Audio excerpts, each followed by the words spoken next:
Okay, Dave. I'll call to order the Finance Committee meeting for Tuesday, March 18th at 6 o'clock. Let the record show that all members, all aldermen are here with the exception of Alderman Hannis and Alderman Crawford. Approval of the minutes from the previous committee meeting, Tuesday, March 11th and Thursday, March 13th. Okay, have a motion by Alderman Benyon, and a second. Second. I don't have to say everybody's names frequently, so Robinson, all in favor? Aye. Opposed? Okay, under unfinished business, we're continuing to go through the budget, 2025-2026 with department head presentations with the assessor, police, and fire. And we have the city assessor here. Okay. I'll start off, usually it's just pretty much cut and paste my budget. There's not much change. This year I did make some cuts. Just going over our historical, what we used, and what I can put out there. It's pretty straightforward. If you have any questions on any of the line items, let me know.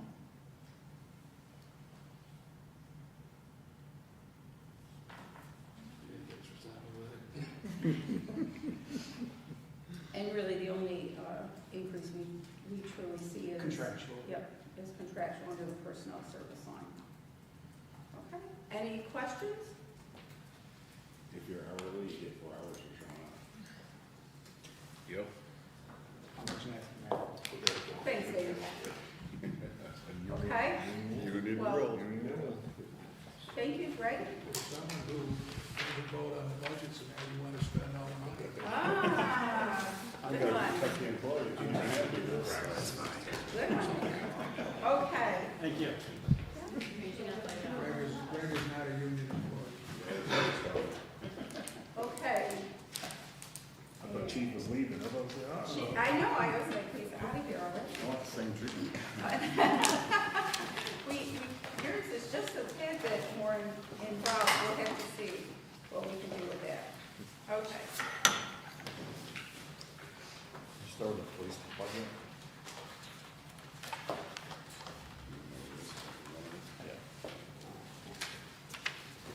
So, 2 positions were cut from the 100 line.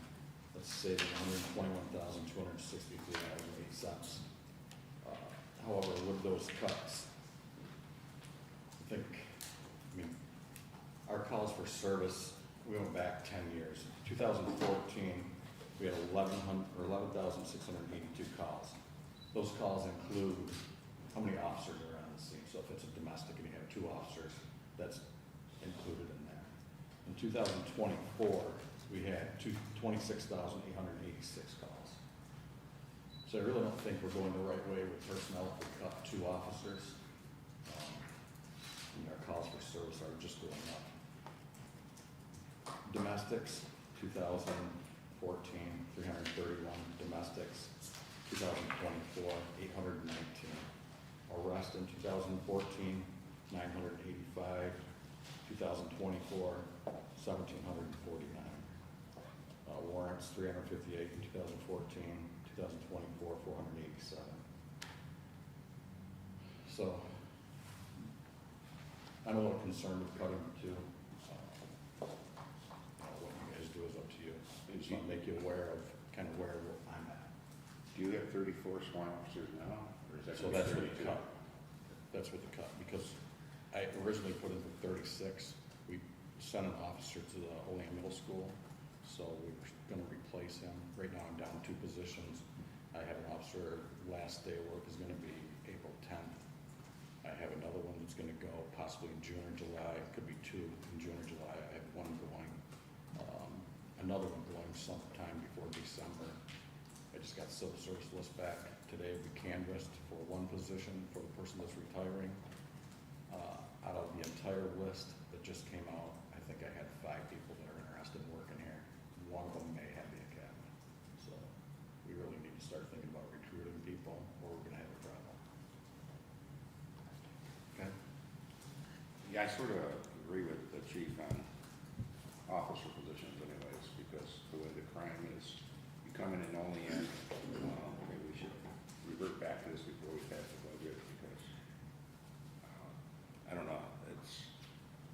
public safety is very important for our city, the way things are going right now, with all the problems, drugs and so forth. I just see posts all the time on Facebook where there's been drug busts. So maybe you and I can talk offline sometime. Okay. Simon?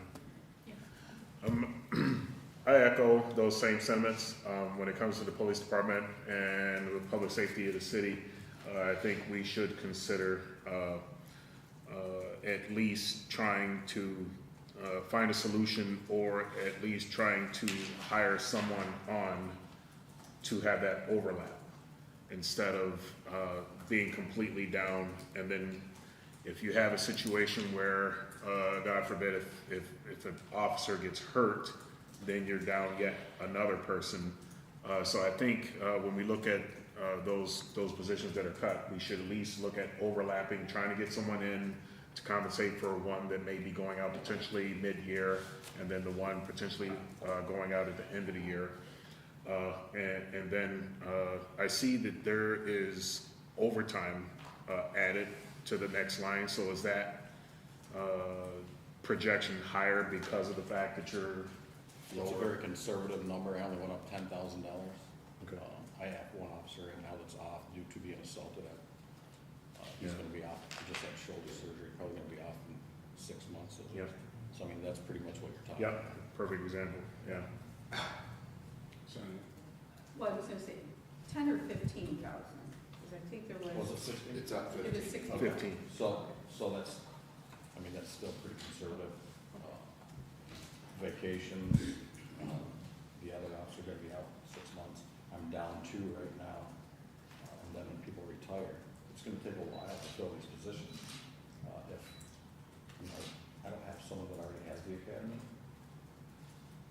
You know, Alfred Academy is gonna get out probably in September, so it'd be at least that long to get somebody that's graduating from Alfred. If we're waiting for somebody from Chautauqua County Sheriff's Academy, the earliest that would get done would be March of next year. So, and then they have to do 3 months of training with us. So there's a process to it. We just don't hire them and put them out on the street and they start taking rounds. So the question I was gonna follow up on, you mentioned about the school resource officer. Is that position paid by the school? So the newest school resource officer in the middle school, 65% of that is paid. And then when there's not school, we get him back. We'll use him, you know, summertime if he's not on vacation, holidays. And the other SRO is 100% paid, and he's at the school all year round. And the only other question I had, just one last question, I'm done. I noticed the city never hires part-time police officers. Is that something that we can look into, or is that something we don't want to You do? would not agree to that. Do you want to agree to that? That's a collective bargaining issue, and we did get them to agree to have the SPOs in their specific role. So we can't use them to supplement police patrols. They're strictly in the schools to have security in the schools.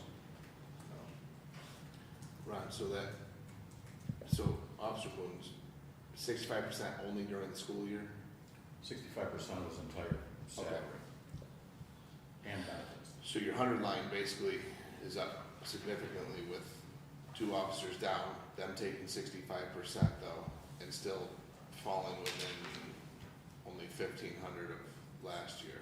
So that number is for the entire department, you know, 34 members, that includes myself, 4 captains, 6 sergeants, 23 patrolmen. So that's the number that we would be at if we cut those 2 positions. Yeah, Boone and McGraw's salary are figured into that. Okay, so that's reimbursed money. So you'll see that on the revenue side. So we pay them, we submit to the school for reimbursement. They would then pay us. I think they do quarterly. Yeah, they're very good about Yeah. paying. So then you'll see that on the revenue side, you'll see that from the Olean City School District for not only the SRO, the one full-time that's at the school, the 65%, and then the SPOs. They cover all of that cost. But we have to include it in our budget because we paid them first, we get the money back. That's fine, I was just trying to calculate the increase in 100 line, which is about 120,000. I mean, the increase, yeah, I was just doing that with backing out the 2 and then the 65, that's why Yeah. I asked. What are you expecting with motor vehicles? jump down motor vehicles. Well, let's, Well, I have one hey, question. go ahead. On that line. I just want to say that from an operational standpoint, you know, we're talking about increasing taxes for residents, and I think one of the things that we say is to ensure that we still have those services here in our city, like public safety and so forth. And so I also agree, I think it's an important piece to consider, rather than short staffing our public safety side. I mean, everyone's pretty used to very good police service. You call, we're there 3-4 minutes, you know. So, to continue that, I mean, people are not gonna wanna wait on calls. You call, they're not gonna wanna wait 15-20 minutes for the case.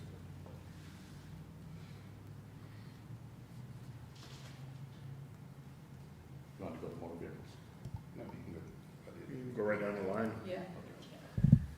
So that, the overtime, we just talked about that, that would be approximately 15,000. I mean, I would have no control over that.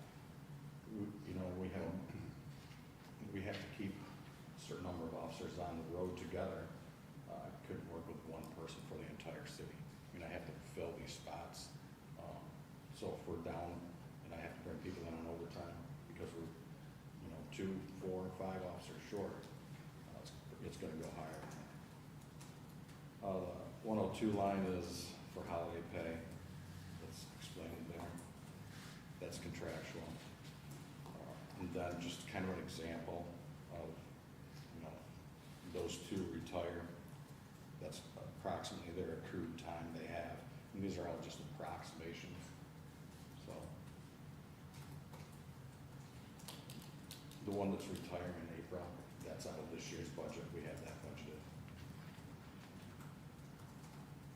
Any questions on that before I move along? I didn't, we answered this last year, but I'll ask it. So the accrued time has a cap though, right? Is that contractual? Yeah, so they're not gonna get paid for anything if they have 100 hours of lieutenant, that's the most they're gonna get paid for. And holiday pay, I mean, they get paid, if you work 10-hour days, you get paid $100, you have to use 3 of your holidays. Court security, that's 100% reimbursed by New York State. Parking enforcement, that job was tough to fill last year. I advertised a couple times. I did get somebody interested just as we put the hiring freeze in place. That's totally done right now, right? Yes, yeah. So I mean, with the plans that we might have for parking, you know, hopefully we can get some.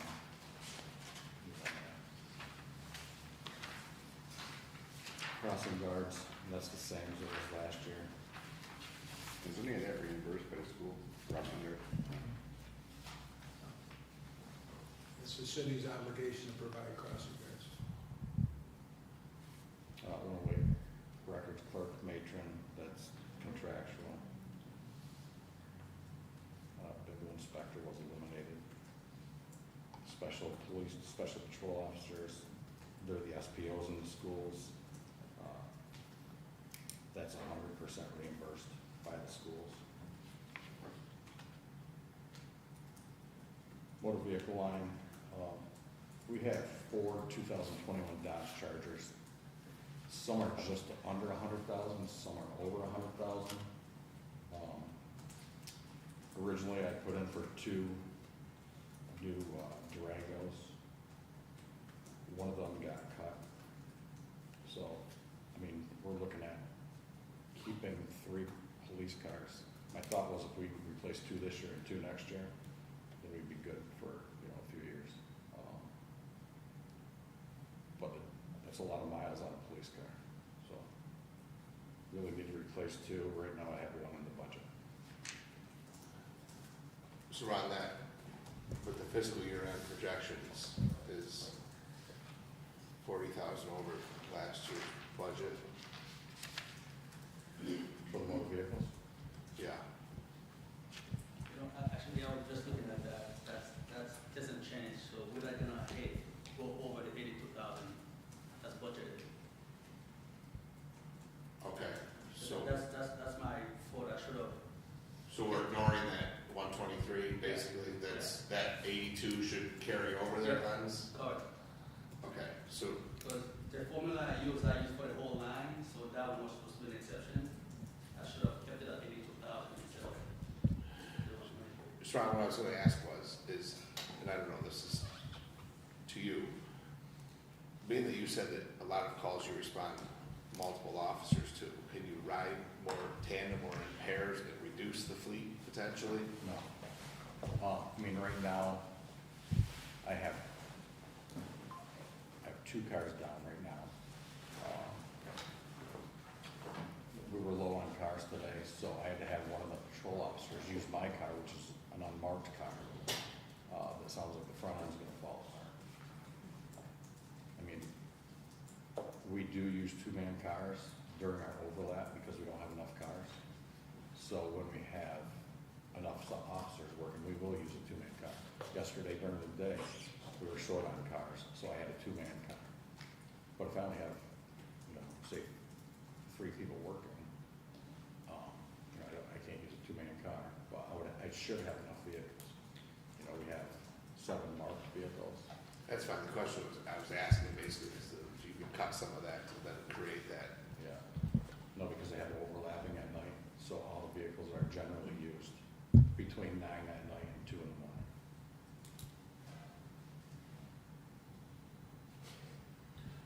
Then, have we looked at grants from the state or maybe from federal for So- assistance with vehicles? So right now, I'm talking to John Bowman, the guy that you guys approved me to seek grants with. He's looking at about $500,000 grant for equipment, possibly personnel and training. So right now, Department of Justice just pulled some of the grants down. He's hoping they're gonna go back up soon. So, This will help with vehicles and personnel? I don't know if vehicles, I know certain equipment. I'm not sure if Equipment, Vehicles okay. are one of them. Our body cameras are coming up. That contract is gonna be up in April. I'm really hopeful to get the camera assistance because they're pretty expensive.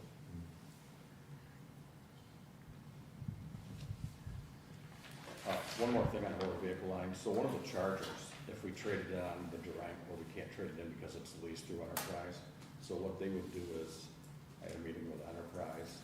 They said that vehicle, the equity would be about $5,000. So I still have the lease from June until November. Hopefully we would get a Durango, get it upfitted, and might be able to cut that lease out and get the money out of that Charger a little bit sooner and save a few $1,000.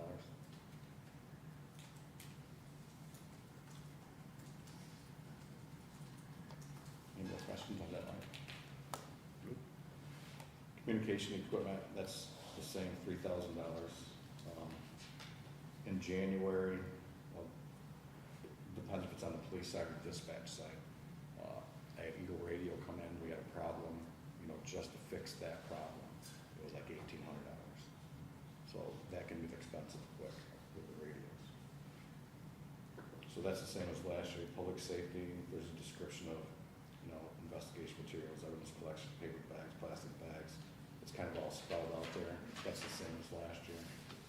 And we may use that, we may have some left over.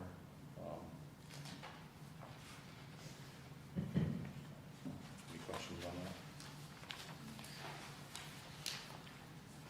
250, that's other equipment, included in that is some of the stuff for the emergency response team, tear gas, distraction devices, which are flashbangs, batteries and bulbs for weapons, weapon lights, spare gas, mass switches. I'd originally put in for suppressors for SWAT team rifles. which would have been $7,200, and new red dots for those rifles, which would have been $26.25. The suppressors, if you're in a building, those guns are very loud, there are innocent people around, could prevent some hearing loss if you had suppressors. But when we cut, those were two of the things that we cut. So on your summary, you have the 6,000, and then on the printed budget piece that Lance gave us, it's 4,800, so is that what you're talking about with what's cut? No, actually, I had $7,200 more for the suppressors and $2,625 for the red dot. Okay, Okay. so I mean, this line, I'm just saying the lines don't match up, is what I'm trying to figure out. Which line is that? The 3120 at 0245, or, sorry, 50. I'm not sure how we got it to 4,800, I was thinking that it was still 6,000. Yeah, right, so we just need to make sure that, that matches up, because it's under other equipment, I got 4,800. right? Yeah, and I had 6,000 last year, I was staying at 6,000, if you want to drop to 48. And then, just so you know, that it's that same kind of thing, there's a discrepancy with the personal services overtime, that line too, it's 75 in this, but it's 80 on here, and I believe that, you do intend for the 80, I wanna make sure that's kept in there. What line was that? When we go back up, just looking at where we talked about making sure they match up with the The overtime. presentation draft, The yeah. overtime? Yeah, so that that your presentation, you get 75 here, but there's 80 in the budget, so making sure that I was thinking we cut down to 75. okay, I just wanna make sure. I mean, I'm not gonna have control over it, like I said, whether it's 75 or 80. You know, I mean, we don't do a lot of extra overtime stuff. The only thing that's mandatory is the 4th of July. We have the entire department out. Santa Claus Lane, we have the entire department out. Otherwise, it's court appearances and short crews usually.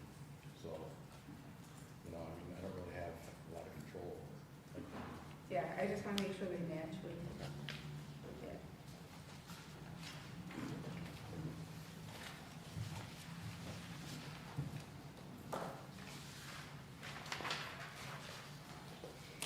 So the body worn camera program.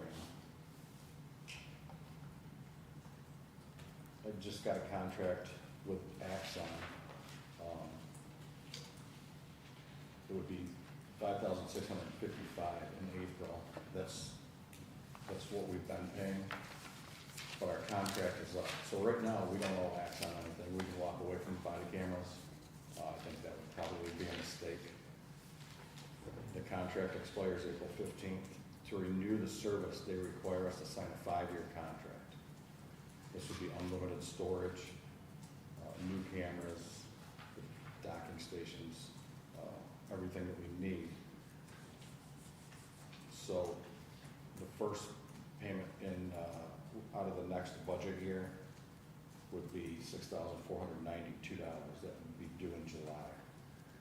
Then the 4 annual payments after that jump up quite a bit. It'd be $34,900 and roughly $23. So that's something you guys will probably have to talk about.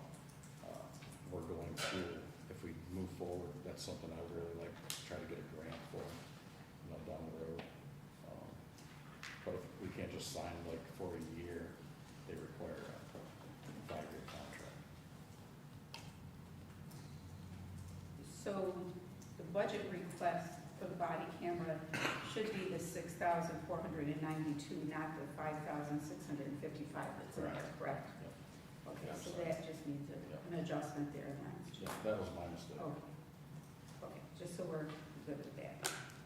Did you say it should be done at 64? 6,492. It's right here, in that paper I gave you. The Yeah. 260 lens. Yeah, but did we cut that sheet? What's that? Did we cut it down to that amount? So they're requiring us to do a new contract, Okay. okay? I'm just kidding, when we did the budget, we cut it. Well, to sign a contract, it's gonna cost us zero, we're not gonna have body cameras. So we'll put that at 6,492 in there? I mean, the body cameras Yes. are, And Yeah. Yes. if I may, Yes. I just want to get this straight. So you're talking 6,492 for budget year 25-26. yes. Okay, and then for budget year 26-27 In 4 years. Yeah, jumps up. to 34,000 a year. It's 151 something Okay. for the 5-year contract, that's the way they broke it down. 1 year, 34 for 4 years after. And if you wanted to pay 151,000, you could do it all in one payment. I think that 6492 this coming year is a good amount. That's, I kind of had them break it down like that, because we can pay, you know, the amount that I had budgeted right now Mhm. for this year, and then, you know, the 6,400 next year, and then it would be the jump up. So something for us to be mindful for the next coming. So is it okay to sign a contract with Exxon? You're gonna need a resolution for that. For the 6,000, Yeah, no. Well, I mean, you gotta sign a contract, someone's Sign a gotta contract. sign a contract for 5 years. well, we could put it on for next week and see what the council's feeling. We'll vote on it next week for a resolution. So I talked to the representative today, these numbers are good until the end of March, and then they probably change a little bit. Not a lot, but probably a little bit, is what he told me. They're really good to work with. And you said you're working on some grant writer, right? So if we do get a grant, this could go towards these body cameras, right? Yeah. Equipment. And then if not, we have to figure out where to get 34,000 a year. They figure it's about $1,000 a year per officer. You know, I think now that we have the body cameras, I don't think we want to get away from them. I'm in agreement with that.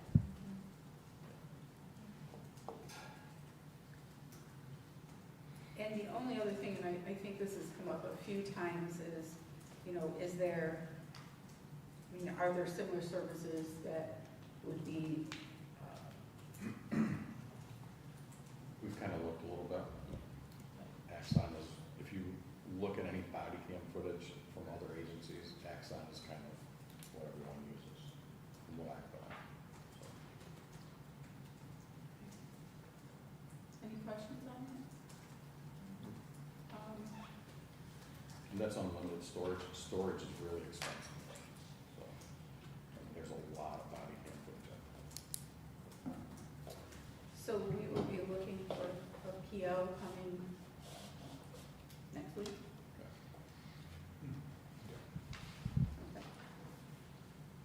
411 office supplies and materials.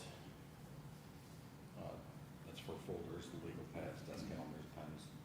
Warrant jackets are kind of the big thing. I think I said this last year, because of the bail reform, we are seeing a lot of bench warrants, people not showing up in court. So we're going through more warrant jackets.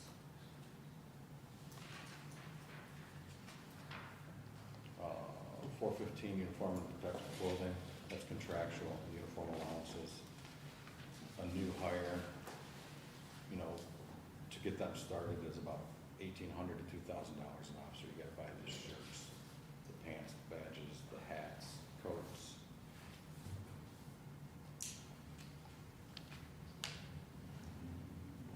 Books and manuals, just for a penal law book, CPL, it's about $630. That went up a little bit, and the updates are approximately $50 each, so. Chief, is this all digital? That was my question. The digital, I believe, is more expensive. Pretty look into it. Just an example, like at National Grid, we were all manuals and we literally switched all of the trucks over to iPad. Yeah. And now everything is just digitally updated, because there is always, law changes all the time. There's always an update. So if you're paying $50 each time there's an update, I think it would be beneficial if we went digital, and then the updates should come easier, faster, The digital is more expensive, I mean, but I can look into it if we want. Yeah. And I would concur that even if there was a modest increase in price, I think it would be beneficial. Yeah, that paper, Absolutely. yeah. I'll look at that.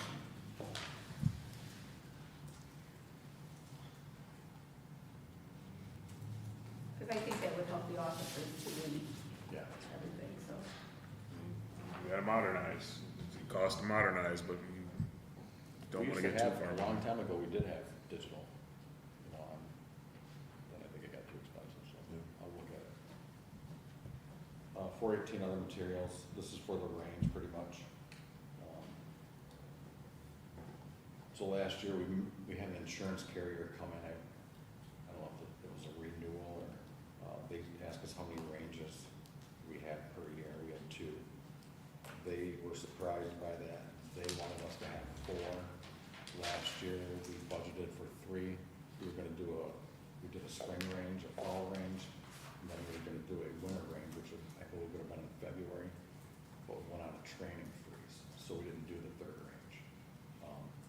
I budgeted for the 4th range this year, that's a cut that I made, that was, I think I cut $3,000 out of the overall budget.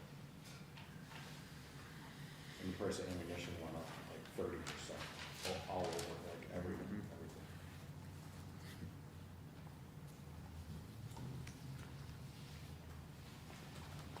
Telephone, 421, and then that should be the same. Printing I had the same, that's for parking tickets, appearance tickets, different forms. Rental agreement on the copier, same. Repairs the office equipment, that's $500, that's the same, it's been the same for a while. Repairs to other equipment, that's like the fingerprint device, radar units, alpha sensors, kind of anything that we need to send in. Repairs to automotive equipment. So if we have an accident, the deductible is $1,000, that deductible comes out of that. If we have an accident, we say it's $400, we don't turn it into the insurance company, we can pay the $400 out of that line.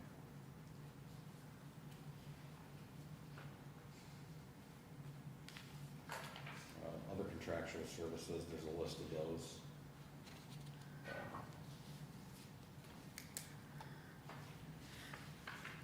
So I do have a question on that line because it looks like our budget there for last year's budget was 36, projected to expend 40 and 447. Let me make sure I'm If you are, so we Okay. bought 2 new fingerprint, or not 2 new parking devices, and I put in for dash cameras, Okay. so that's what's missing. And the numbers just do not match up between the report here and the line. So you have 25,535, and here we have 28,235.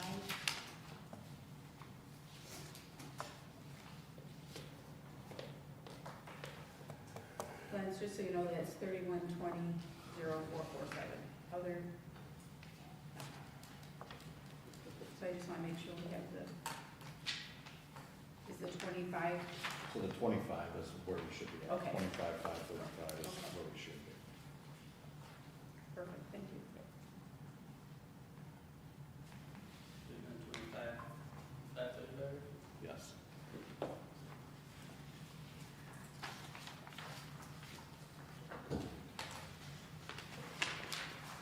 Good on that one? Yeah.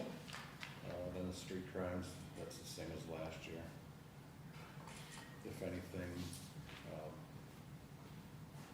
the second line down should go up a little bit, but I kept it the same. Things aren't slowing down, so.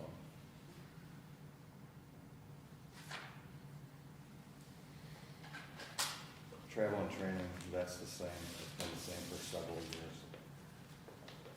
That doesn't really give us a lot of travel or training. So,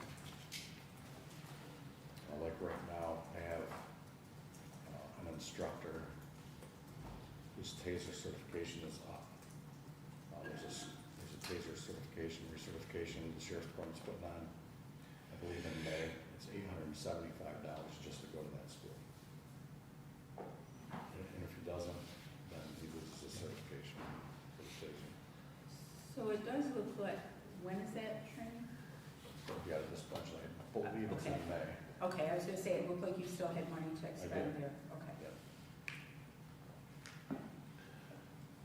Just with the training freeze on right now, that's quite a bit of money, so. Dues and subscriptions, so the only one that I kept out of the other ones that I had was the Juvenile Officer Association. That's where we send guys, SROs, the juvenile sergeants. The other ones, you get some training, you get notifications on different things, but I can live without it. 465, that's the same, 550 for miscellaneous expenses. Then the last, retirement benefits, that's contractual.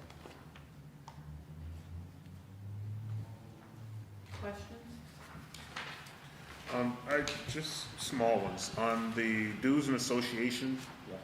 the benefits that we're gonna lose from you not having the New York Association of Chief of Police and the West New York Chief Association, what are we losing there? I get notified on a lot of different stuff with those. They are very helpful. The International Association of Chiefs of Police, definitely. That's a lot on policies. I use Power DMS for policies. So, if anything, the New York State Association of Chiefs of Police and the Western New York Chiefs of Police, those are two that would be nice to have. I get information like on the Alfred State Academy. That was that 550 deduction, Yeah. which if you take your 101 line from 80 to 75, you have more than enough to leave that 550 in there. Yeah, Okay, put that back. that's what I was thinking. Okay. Doing that, you had a couple other mistakes that ones had to adjust numbers on. I don't think that 550 is enough. Yeah. Okay. Yeah, and for the most part, you're absolutely right, we're still within that 5,000. I don't think it's good collectively from what we've done here. It's not, still hasn't gone over that 5. Okay. Anything else?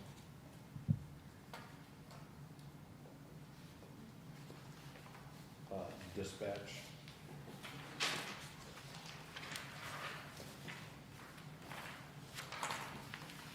Go to the second page, I believe. It kind of gives you where these numbers come from. There's really no change for the office supplies or personal services. This is a very minimal budget. Repair to communication equipment. We might not use that $4,000, but like I said, January, I got an $1,800 bill for one service call. And I think that we asked that there be some things for repairs and for different things versus having to come up and find the money, that at least we try to project what might be needed there. What's the decrease on your 100 line?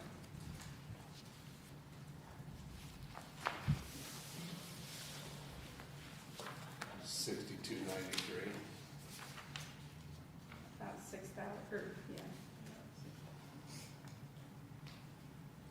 So we used to have, we actually just hired a new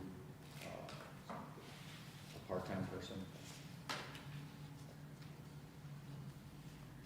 We went without a part-time person. We had one part-time person. We usually had two. We finally just hired one. That's probably, Yeah, I'm not picking on you. I'm just trying to figure out every other 100 line went up and yours went down. I You didn't say you honestly cut don't have an anybody. answer because they did get a raise, a contractual, like a 75-cent raise. So everything should be the same other than that.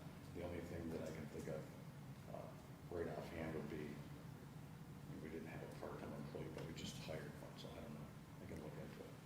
I don't know where that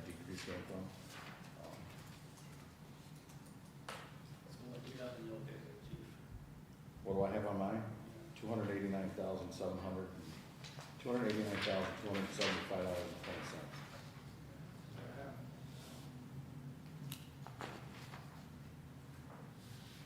we miss something or something?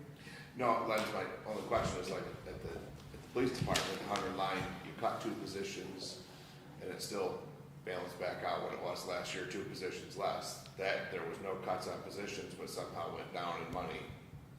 That's, just was asking if there was an error somewheres and, Going from the 295,000 Yeah, down to to 289. 289. It's a good question, I'll look into it.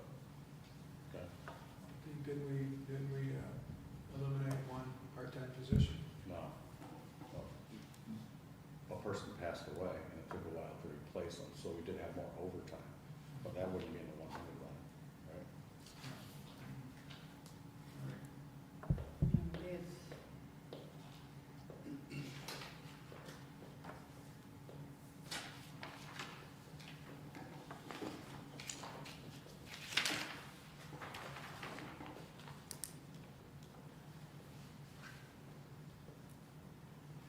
Any other questions other than the one about the?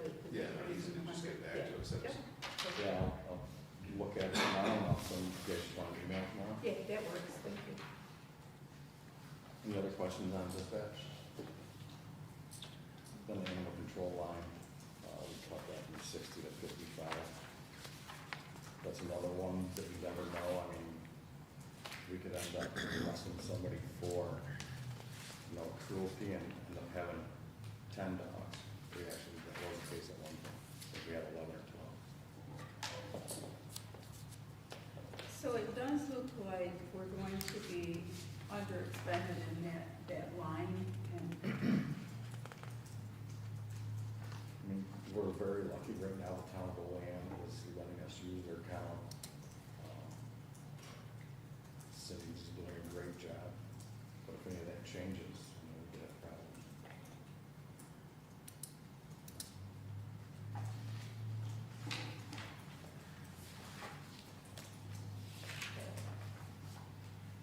any quick questions?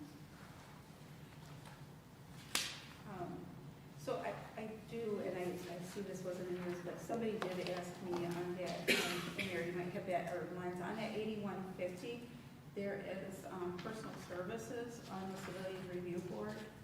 And actually, somebody in the community had asked me what that was. And I wasn't sure if that was for secretarial or legal. It's right below control of animals. Yeah, no, that would be the mayor. It is 8150-0102. Civilian review board. Right. The 2,500, somebody in the community had asked me what it was for, so I didn't think there was any. Don't they get paid? No. Yeah. That is for, that was, in there, it was for doing the filming of the Okay. award.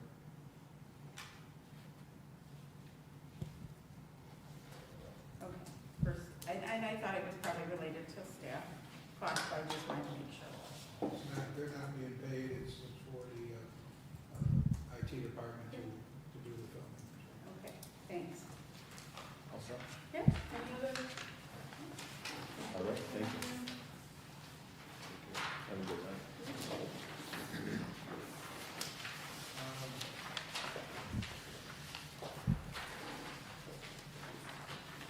We're gonna need, you wanna talk about the parking plan now, or wait? We can talk about the parking plan. I don't really have anything like prepared for it. I've handed it out, but where in here do we have the parking control officer? There was 26,000, if I remember correctly. 26,000. and actually, really quick though, Ron, while you're coming back, on this paper here, that 289,275, on this one here, on your breakdown, This says 310, 598, 65. Is that Where are you at? right here? Oh, On your breakdown of your 32,100 police dispatch personnel, Okay. on your spreadsheet, the number that I questioned that went down, 289,275. So this paper, you got 310, 598, So that includes the overtime, that includes the 101 line. So the 101 line is $21,323.45. So it's adding the 100 and the 101 line? Correct. Okay. That 310 is what you're looking Okay, at. thanks. Yeah.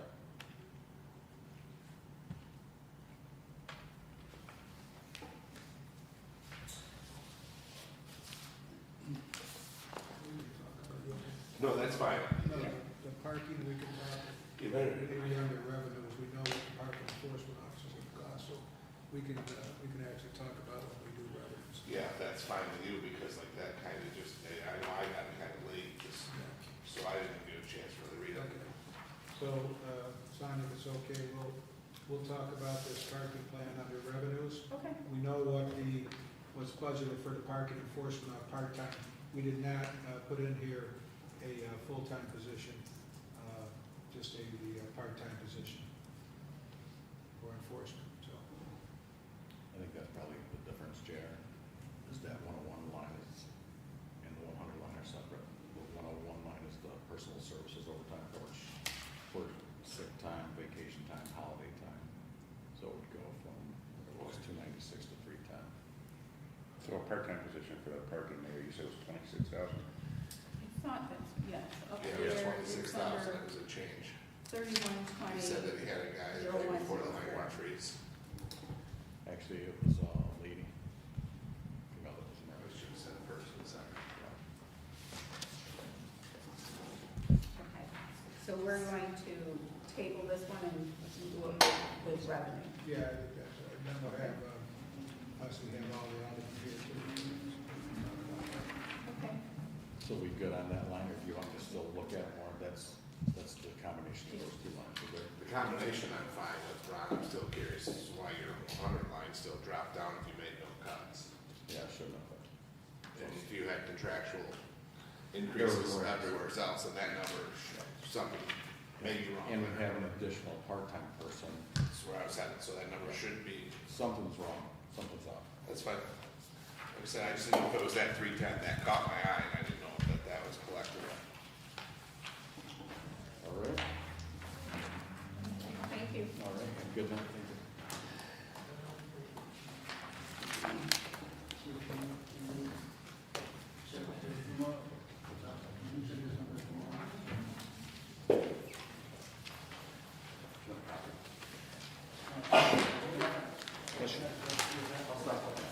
See you caught with John, and he's not even here. Dust in the air. So you're over there, but he was over here coughing. I need a Marlboro, it's been over an hour. Well, you need a cough drop? No, thanks. He's just kidding, it was terrible one-liners over there. You need a cough drop, John? No, good, thank you. Candy Anybody man. else?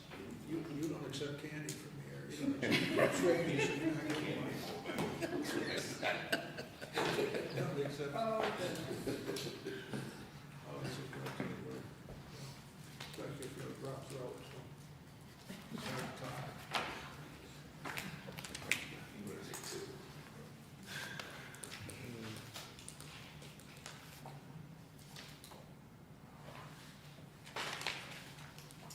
Oh, I see Len must like you as much as the other chief, because he gave you the little one so that we can complain. Oh, my God, I can't Are see you those with kidding glasses me? on. It's okay. We got your glasses today, I'm good. Right. Yeah. You brought glasses. Read it glasses. You brought bifocals. Oh, okay. Everybody. They got bifocals, I can't even see it. You have one for. Eric, you have one more, I'll put it on the pile that Bill sends his homework home to. Yeah. Is John have a pilot?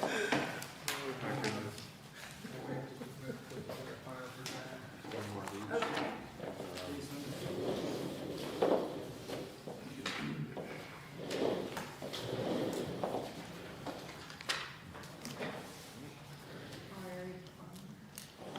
No, that's yours. I do like the graph. What's that? I said I do like the graph. Yeah, kind of, want to preface the talk tonight with that first set of graphs or charts. So, since 2002, or in 2002, the city budget was approximately $11 million, and now it's just under 20, which is almost, you would think that the city government like doubled in size over that time, when in reality, the purchasing power of the operating budget is about 10% lower. So kind of all the departments, I think, are feeling that squeeze of inflation. And at the same time, if you flip through that packet of charts, you see a lot of charts on our run numbers and how our call volume is just through the roof lately. So I just kind of wanted to preface this whole discussion with that stuff. There's also a chart in there, charting our staffing. Do you think you're looking at 3,000 calls a year, is that chart saying? So the second chart in, the blue line is ambulance calls. So in 2024, we did 3,450 ambulance calls and about 2,300 engine calls. So engine calls could be medical assist, they could be CO detector alarms, fire alarms, all that stuff. So you're averaging almost 10 calls a day. Yeah, this past January, we did 351 ambulance calls, and that was a record. We broke 300 for the first time just in 2024. So it's kind of exponentially going up, it feels like.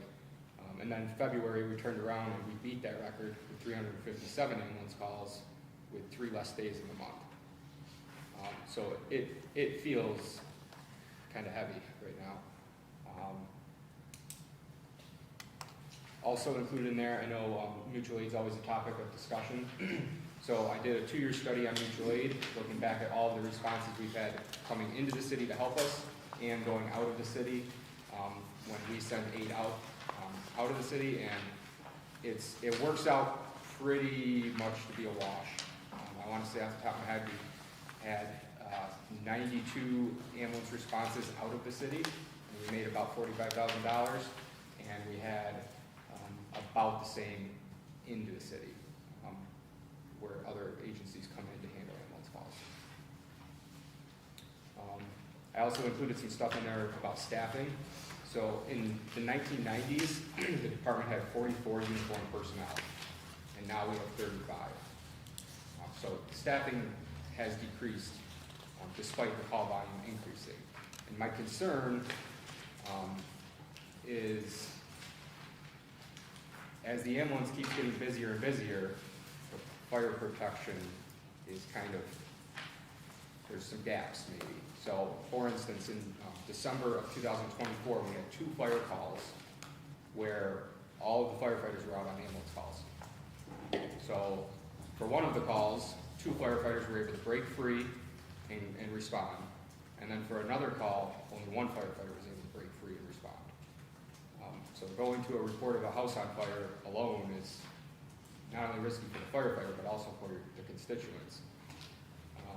In 2022, we had an actual, so those 2 fires fortunately didn't turn out to be anything. But in 2022, we had a fire on York Street. That fire, 1 firefighter arrived alone because everybody else was out on ambulance calls. And then in 2018, it happened over on Front Street, same set of circumstances. So those are kind of my top concerns. A lot of it is staffing related. Sonia? In codes, so you're going over staffing, in codes is the secretary, is he a fireman or civilian? He is not. So the department secretary, Jacob, is a civilian, and then Ryan and Sean are also civilian code enforcement officers.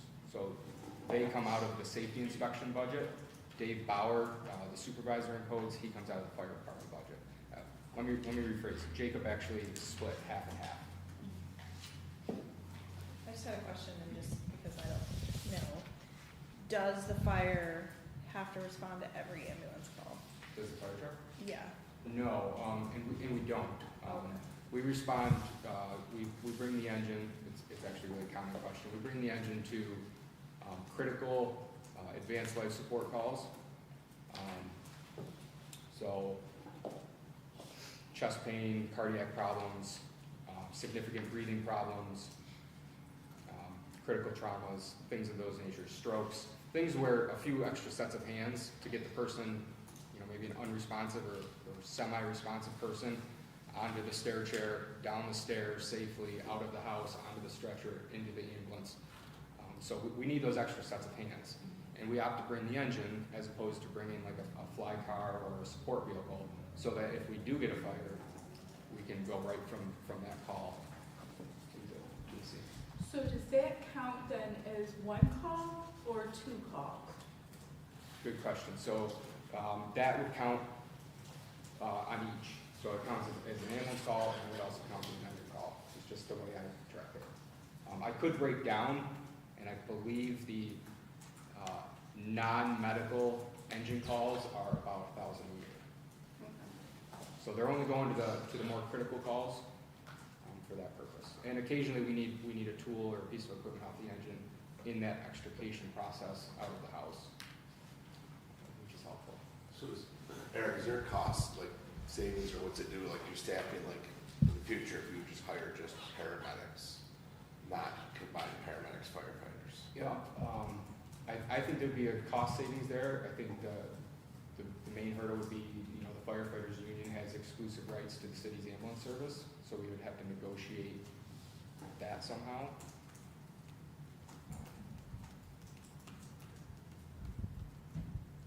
Okay, just a question, I mean, as you're looking at, that line's going up, but you said there's about 1,000 non-medical engine calls, right? Yeah.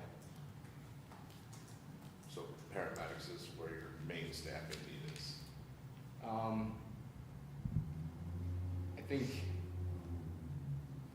I think that's the future eventually. I think right now our more immediate needs are just maintaining the fire staffing. I think there are some potential revenue sources if we were to add on like EMS only people. They could do interfacility transports. So if you see on the call volume chart back in like 2010 and 2013, the call volume actually went down. That's because we stopped doing interfacility transports. So we were doing it, if I remember right, 400 or 500 a year. So those would be like Olean General back to the Pines on a discharge. It's good money because it's medically necessary, deemed by a doctor, so it is good reimbursable money. But because of our call volume was getting so high, that was something that we thought we could cut. Do you drive from here to Buffalo? I mean, We don't. you don't. No. So you potentially could create a revenue stream of doing those transfers that could offset the labor cost of medical. Possibly. Yeah, I think it would be something to be looked into. Now, this is, there's a private company in town that's their bread and butter, and I don't think we would necessarily want to hurt that business because it is a mutual, beneficial thing to have a commercial service in town.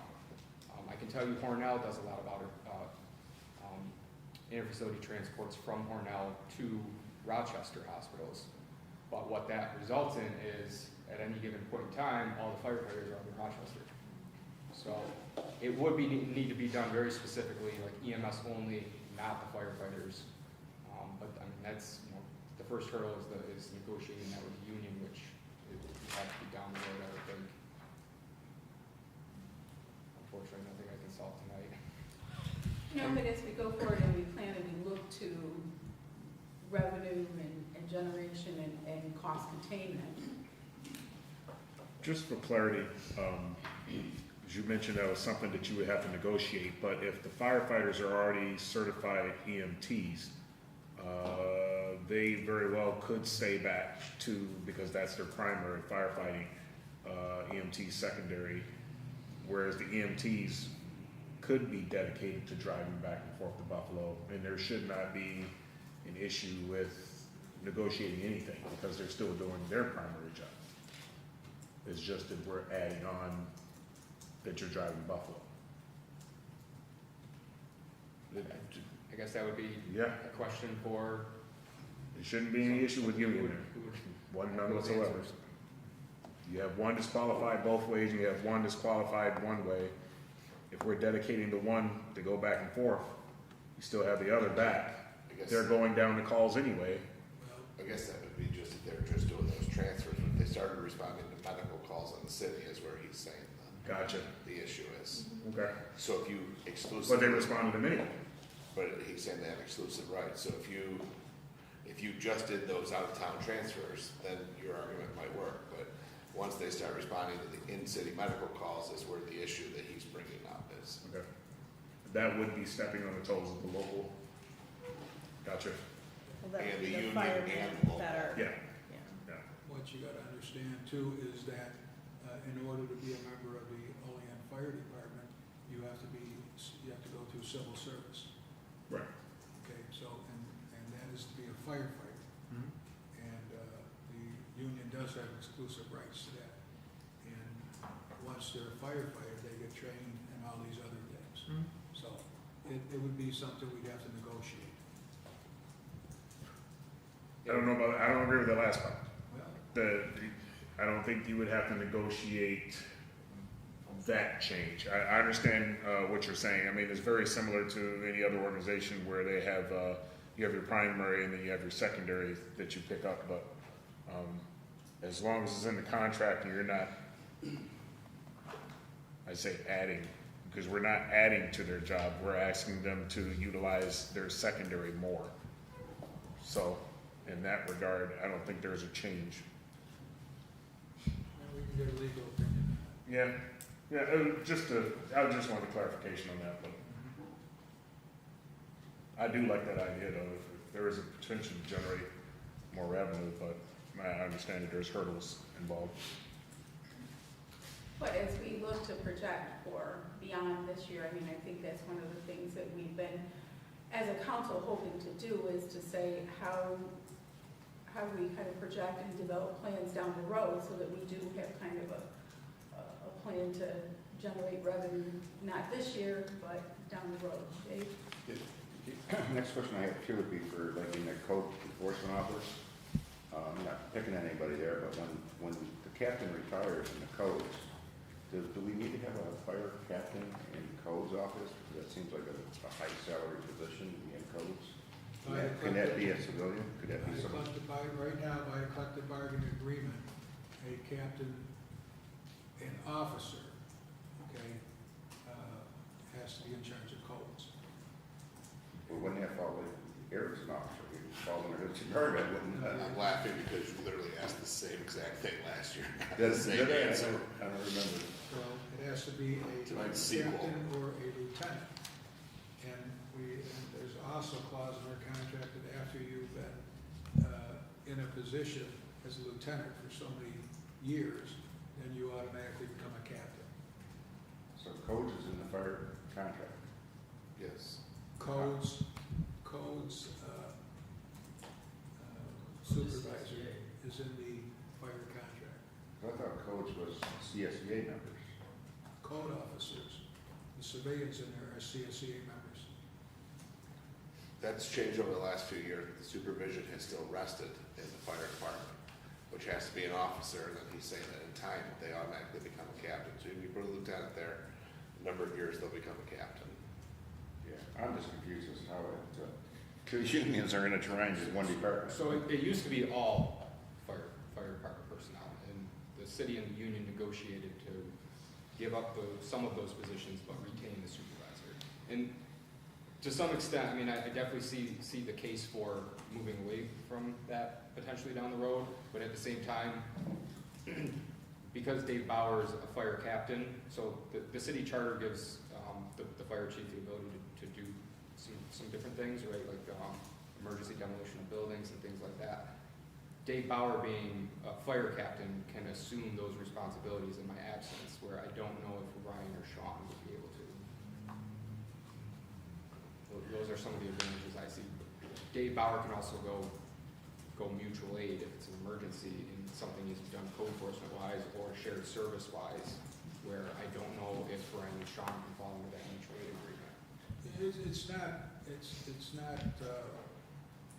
guess I would say we could go all civilian in there, okay? But it has to be negotiated with the fire department. And if they would give up the codes position, you could then make a senior code officer, and I think by resolution, we may be able to give them powers that the code officer, that the supervisor has now. But there again, and Dave, you know how negotiations go. You were CSEA president. Yeah, that's what I'm saying, I can't figure out how So- CSEA and fire unions are So intertwined. it's been intertwined for years. And we did get some concessions back the last contract that we negotiated with them, where we could have civilian code officers in there and only a supervisor in the fire department. At one point in time, we had 4 firefighters up there. So we did get some concessions. It's not totally out of the question, but it's a negotiable item. I think that makes sense down the road too. Eric, real quick on that, whatever happened with the conversation on the MTO? I don't remember. So the MTO was actually, before the whole spending freeze happened, I was asking for an MTO in the upcoming budget, full-time municipal training officer. So I think we talked about this a couple times before. The training officer used to be a full-time position, and now those duties are absorbed by one of the lieutenants on a normal shift.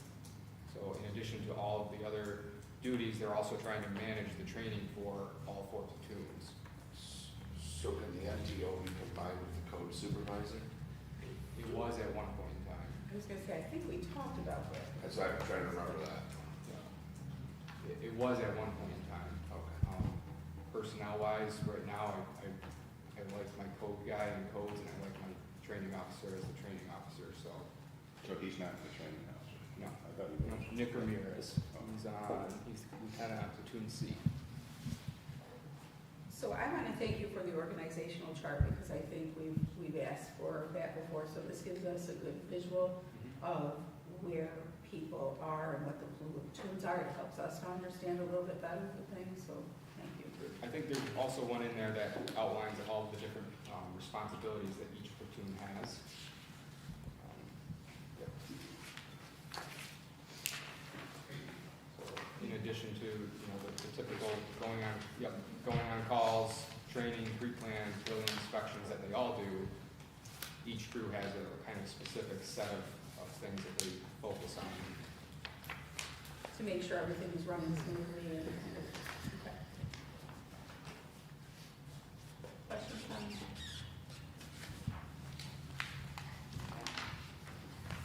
Thank you for that.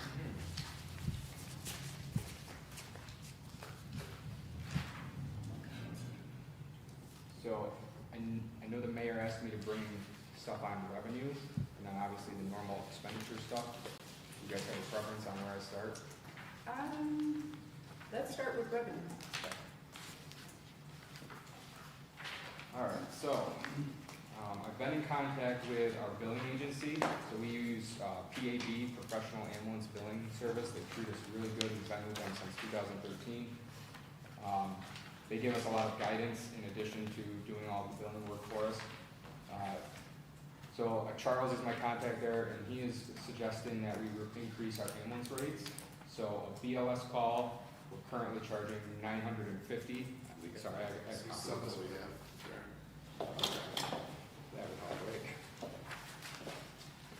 It'll help us to help you not have. Thank you. So I'm starting underneath the second food section. Okay. For big money. So BLS would be suggesting we go up from $950 to $1,250. An ALS 1 transport is $1,250 to $1,500, ALS two from 1,600 to 1,800. Now, ALS two, we don't do a lot of those. Those would be like our most critical patients that are receiving multiple medications, cardiac therapy, things like that. Treat and release, so that doesn't change. A treat and release is when we go check somebody out and they don't want to go to the hospital, so we have them sign a refusal, we can still bill their insurance. Mileage, in small increase, 35 to 40. The mileage is where commercial ambulance services makes quite a bit of their money when they're going back and forth to Buffalo at 60 miles one way. And then paramedic intercept, changing from 575 to 785. Now the tricky part is, because insurance companies don't actually pay these amounts, right? So we did 3,450 calls last year, 66 of them paid in full. Yeah, so most of them, the average reimbursement rate is $386 per call. So that doesn't, just averages off, against all the calls. So the way it was explained to me is those 66 would likely pay the new amount in full. So that's workers' comp insurance, auto collision insurance, or liability insurance. The VA pays in full. Maybe a couple private pays in full. The rest of them get adjusted down quite a bit. So he said about,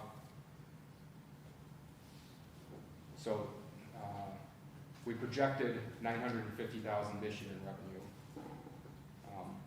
This is about an average of a 20% increase in rates, and about 25% of the insurances will pay that amount more. So that's just, we just kind of, it's a guess. Until we do it for a year, we're not really sure. So the math works out to be like $50,000, maybe $60,000 more in revenue. Maybe we'll be pleasantly surprised. So my revenue projection would be $1 million exactly for this upcoming year. What was it the previous year? Like current year, Yes. it was projected at 950, and I think we're gonna beat that, right? Yeah, right now we're sitting at 738,000. Well, we got 2 months to go. We're bringing in like 100,000 a month, I think. Well, after all the movement, 12% that goes to the capital budget, so we should be about 80. So that difference you just leave, right? Like if it pays, it's $950 now, if they paid $500, you just leave the $450 alone, right? You don't bill the patient direct. No. Let me rephrase it, or let me restart. We do attempt to get payment from the individual, if they're uninsured or if the insurance won't pay for some reason. We're not gonna take anybody to collections, but we do make an effort. And we do, those are the checks, I bring lines of stack of checks once a month, and that's just, we have a third-party attorney that goes after these people and tries to get with, on a payment plan that they've set up.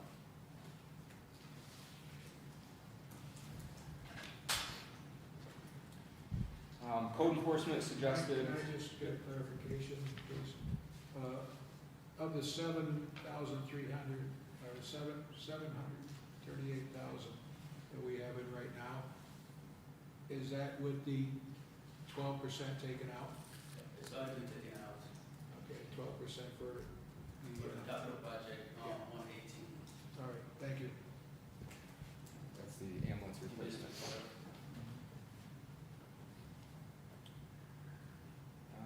see. So for code enforcement, they're suggesting, they have a code administrative fee for a first offense.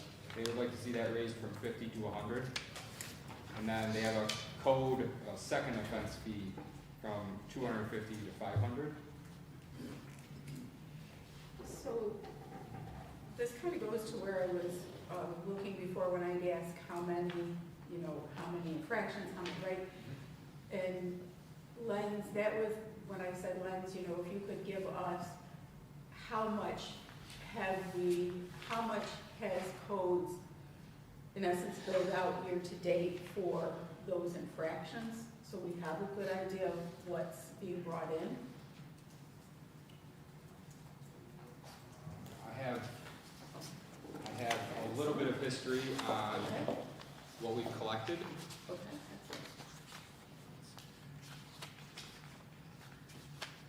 Plus one, Eric, I just said.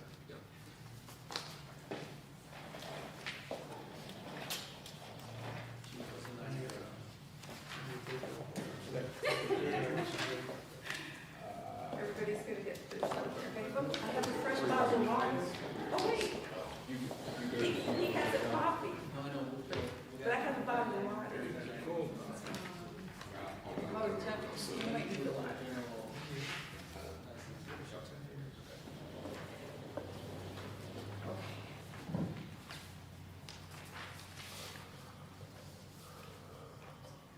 So, You want over the revenue there then? yeah, so It's just codes, right? this is just codes. There's 3 revenue lines that revenue for codes goes into. There's the rental permits, there's the occupancy permits, and then there's the building permits. The building permits are like the general, somebody's building a new garage, they go up and pay 1%. You know, as a fee that goes into that line. 2 empty columns there, fines and liens. I didn't have that data, so I know we get a good amount of money back on liens, but it comes usually like if we do the work, so like let's say we go mow somebody's yard this year, we might not get that lien until next year, so some of the data is a little difficult to get. And I'm guessing, just based on looking at these numbers, that something with the way we were putting the money into the accounts changed at one point, because it's kind of sporadic. There's no rhyme or reason to the amounts, it doesn't look like. But overall, the total revenue is somewhat cohesive, I guess. I will say that the building permits line is highly dependent on the economy and how much construction is going on. So if we get a big project, $20 million project, they're gonna pay $200,000 in codes fees. And if we don't, if there's no building going on, then, so it's a hard one to project, really. I think we are projecting 110,000, is that right, Lance? 120. And is that 120 for all 3? Not just, 2592 building, Building. and the other ones are 6,000 each, which I did. So 6,000, 6,000, and 120 That's, is what we came up with for projections. 132 for 3 of them. So I do have a question, because if in 21-22 rental permits were 63,596, and 23-24 we dropped down to 7,500, and then this past year it's 6,950. I mean, that's like almost $60,000 difference, and you know, with the goal, we purchased software to be able to help with some of this, and so you can see where I'm going with that is, how did that not help to increase the efficiency with things like the rental permits and such? And we also changed, you know, the when to go in and check on them. And I know that some of that's relatively new, which was part of my question, you know, how many rental inspections have we done since we made that switch and change? But I'm really a little confused about the loss of like 60,000 there. Yeah, like the only thing I can come up with, and I talked to Dave, I think I talked to Lens on this, and we weren't 100% sure how it was getting entered into the revenue side of the system, but like in 21, we only made $450 on building permits, so that's probably, all that money was probably going into the rental permit line. That's why I put the totals over there, so that we can kind of track the holistic totals of code enforcement fees. But there was 71,000 that next year, and there was still 64 in there. So, yeah, so, we don't really know. Okay, so going forward, in terms of being able to project, because for you, for your budget, it becomes very important to be able to project, right? Is the software that we purchase should assist with tracking those and being more efficient, getting those numbers, and then it depends on where it goes in. I mean, we changed those maybe 2 or 3 years ago, because everything used to go to one line item, all the revenue. So we created two more to that one, to that 2592. Now we got 3. So we have a better understanding how to track that number now. I mean, we're doing that for the last couple of years, so we know exactly how much we should get for each line now. Okay. And then in this next year, we'll also have the bed tax line, too, correct? Yeah. Did I say your question? No, I was just gonna say, so, I was looking at that number, it's on that rental permits that you had asked. I mean, to get those, to achieve them, they have to be doing almost 5 rental inspections per day, every business day. So, must be, there's just revenue put in there from someplace else. So can we get a projection from code as to how many they anticipate maybe over the course of a week or a month completing? Because, I mean, it's one thing to change all the fines and different things, it's another to actually capture it, right? And I think that's been our long-term question is that working as efficiently and as effectively as possible? And given the software, I mean, that was really the hope. So can we get some projections as to what we can reasonably expect from, just say monthly, how many rentals, kind of those follow-ups and stuff? Yeah. Because that also helps us to get an idea of where revenue might be generated. And ultimately, the issue is about the safety and security of our residents and making sure that those apartments are safe. And I know we just went over, and thank you for clarifying the reason for short-term, why for annual. That makes a lot of sense in terms of keeping it that way. So if we could get those numbers, that would be good. And then I think we can anticipate next year some different numbers. Alderman Robinson. This question is for Lynn. I'm just curious if fines and liens have their own line in revenue. I'm pretty sure they do.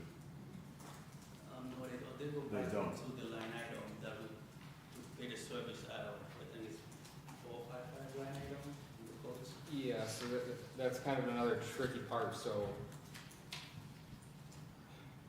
we have a 3260.455 line to pay for third-party contractors to go mow properties, clean up garbage, make conditions safe if they're unsafe. So we pay the contractors out of that line, but we put the money back into that line. So you don't have a line that's a reimbursable line and then one that's just a true fines? We don't. Well, for the liens, we don't. We talked about maybe exploring the option of making it a capital fund so that the money can go in and out more easily, but I don't know about that. That's kind of outside of my wheelhouse. I guess I just was looking at thinking if it's a grass vine, which you're gonna get reimbursed for through liens or something, possibly, but that would go into one line, and if it's, you didn't have a building permit, fine, that's a different revenue line. I mean, we could create one that's easy to do, because Yeah, right, because then the liens one can go back into your line item, and the other one's more just a true revenue. Right, because where does the fines line go now, if there's nothing in here? Thanks for calls. Or like grass, or you didn't get the building permit that you were supposed to and stuff, I mean, if there's nothing in this line right here now. Yeah, where- if I didn't get the right of way permit, you find me, I paid it, where does it show in your revenue? That would go in 2592, which is the regular codes revenue line. It's 04-2592. Do you have budget book with you? Or have you- It's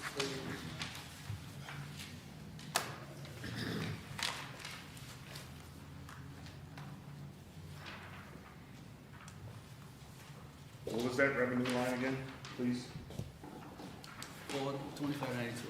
And if you know what page that's even going at.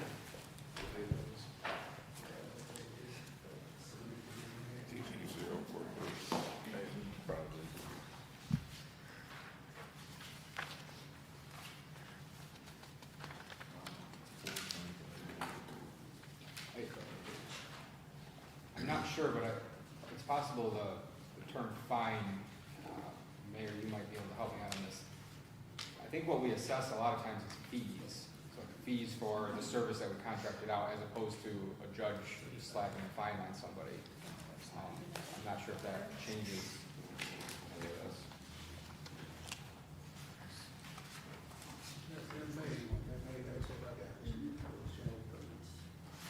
Oh, thanks. So Right, it what goes, page okay. is that? It's 35, Okay, thank you. how about like Oh, gotcha. 10 up from the bottom? Yep. I see, okay, so it goes back in this. No, I haven't been yet. Get that page number, Marlene? Yep, I got it, tried to be thanks. organized, but I couldn't. Thank you. 2592. Code Some check. 33 and then it Goes goes back back to in page that. 1, so I definitely have. So is this in that account that you're looking at? It's a line, it's a revenue line that he's saying that that money goes back into that one.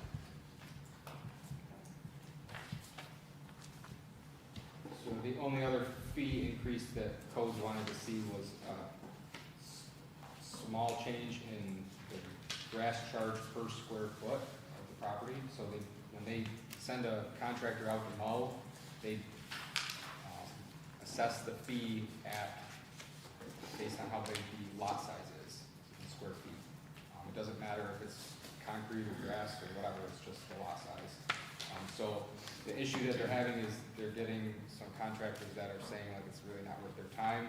So they want it to increase from 0.016 per foot to 0.02. And that, I guess, would make them happy. 0.03 is part of that, is there? Probably coming back out of the lien, so. That's all I had on the revenue side. Question? Okay, thank you. All right, so, we're looking at 3410, which is the fire department, the 100 line. The current plan is to keep 3 vacancies unfilled going into the upcoming year. I had, so when the spending freeze came out this year, I kind of like readjusted all my numbers. So sorry if I get confused, but I was kind of projecting like a spending freeze this year might mean that I need to spend more to catch up next year, but then next year had to come in, pretty much flat, so, my numbers changed a few times, but right now we're currently, planning on leaving 3 firefighter vacancies unfilled. I do believe that's gonna increase overtime pretty significantly. For reference, I budgeted, I think, 220,000 for overtime the current fiscal year. And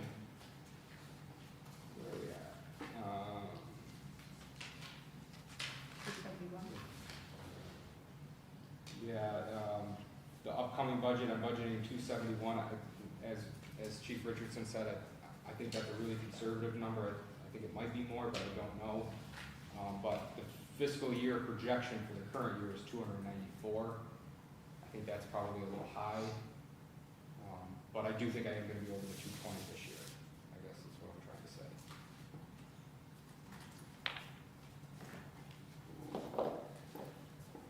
Do you have the most current year's date on the full time? I think you sent it out today.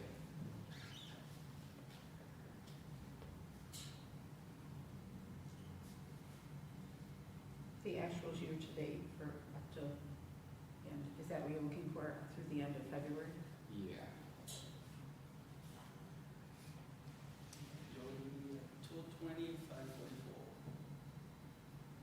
So you're already above 225. We got about 2 more months to go. I think probably a realistic number for fiscal year end projection would probably be 250 to 260. I don't think it would be quite 290 just because it's not a time of year that there's a lot of vacations and stuff. I mean, the 290 is based on the last 8 months that we've used, so we may or may not get there. That's just projection. Because some months are higher than others.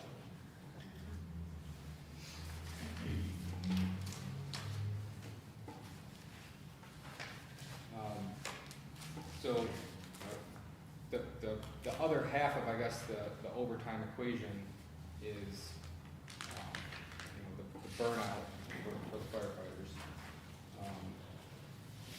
So in addition to creating more overtime, those 3 vacancies will also mean that there's 3 less people to work the overtime and 3 less people to respond in when there's a fire from off duty. So, personally, I would love to see those vacancies filled. I understand it can't happen. If it can't happen this year, I guess I start to question, okay, well, what's going to happen in the future that we get those refilled? What is the long-term plan for refilling those spots? The 102 line is the same as what Chief Richardson explained, so that's holiday pay and the accruals on retirement.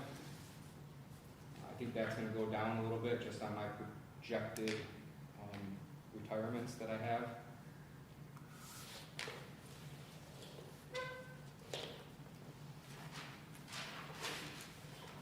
I did learn that there's a high likelihood that we're going to be, one of our firefighters is going to be lateral transferring out. We just learned that today. So I guess the accrual for him probably won't be much, but I haven't done those calculations yet. That would be coming out of this year's budget, and it looks like I have money left anyways. Computer software is 11,000, so no change in that. That pays for, let's see, that pays for a couple different programs we use. Target Solutions for training, learning management system. ESO is where we do our patient care reports and fire reports. I Am Responding, which is we get our calls to our phone, so we get the dispatch information on duty and off duty. It's very helpful. So we pay for the 3 of those, and then replacement parts for our iPad tablets as needed. Next line is blank. So I was going to, I did look at leases. So the vehicle I have is a 2011 Tahoe, and the vehicle that Dave Bauer drives is a 2013 F-150. So age-wise, they're getting kind of old, and they're ready for replacement. I understand with the budget constraints, we can go another year without those. That's not a huge deal. I was looking to lease those. So the lease was going to be $24,500 annually, plus $14,000 the first year for upfitting. Communication equipment, So this line includes preventive maintenance, anticipated repairs, reprogramming, and then any new equipment that has to replace damaged equipment. Public safety equipment, so this line includes firefighting equipment, such as hose, ladders, hand tools, power tools, replacement parts, hazmat supplies, decon supplies, gas detector, parts and service, calibration, technical rescue equipment. So the communications line and the public safety line, they're both staying the same. Other equipment is basically batteries, bottled water, lumber, tarps, just basic stuff that we would run to Home Depot for, workers,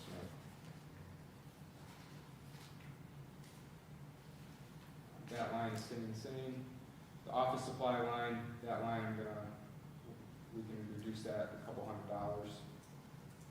The uniforms and protective clothing line, so that is $60,000. That pays for just an annual rotation of replacement safety equipment. In addition, we also have to look at, so OSHA is changing some rules on us, and we have to look at getting wildland, at least some wildland firefighting personal protection equipment. Books and manuals.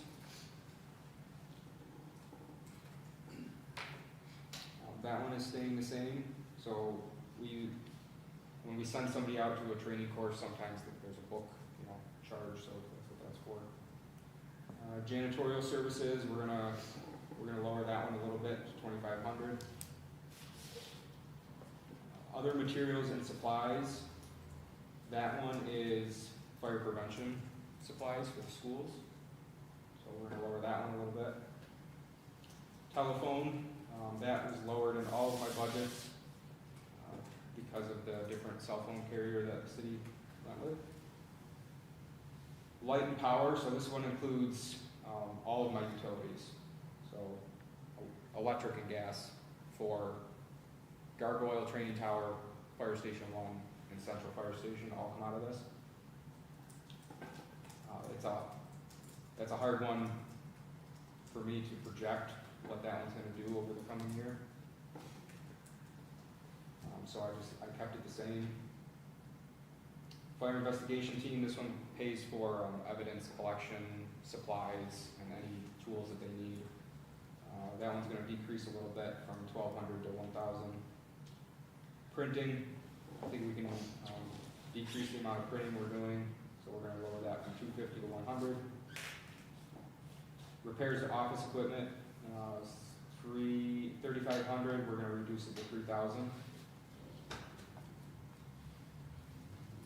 And that is because last year we replaced some things that need to be replaced, so I'm feeling comfortable with reducing that a little bit.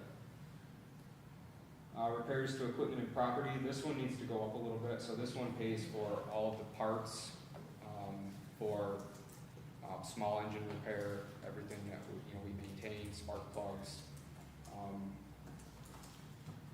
I believe we pay for the ethanol-free fuel that we run through our saws out of this line.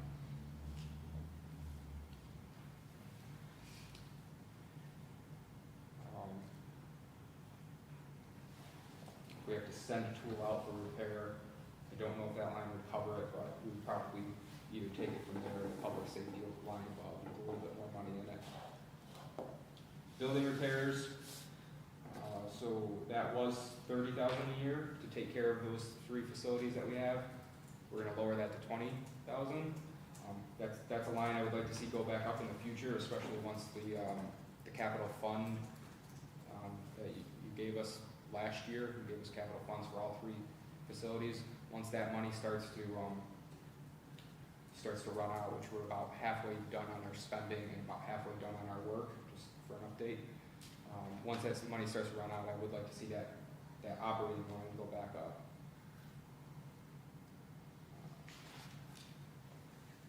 Automotive repairs.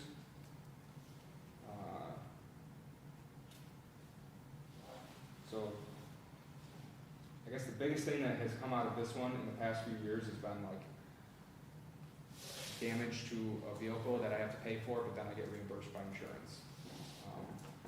In addition, minor things that are needed, car wash, supplies, stuff like that, all comes out of that money.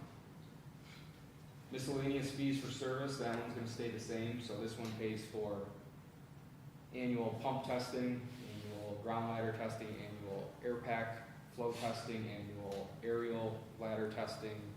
There's probably a list of 20 different things that we're supposed to have certified annually.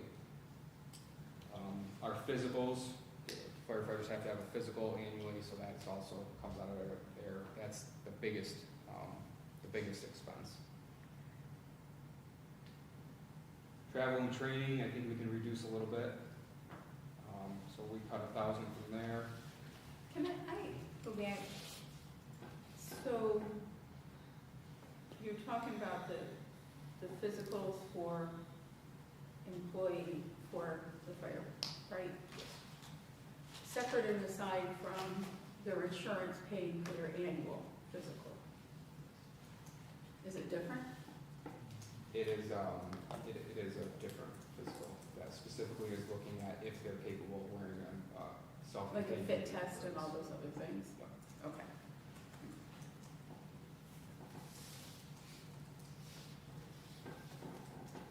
That's another one that may be changing to a more stringent physical in the future if those OSHA changes are approved. That would require like blood work and all that stuff. Dues and subscriptions, we're gonna decrease that.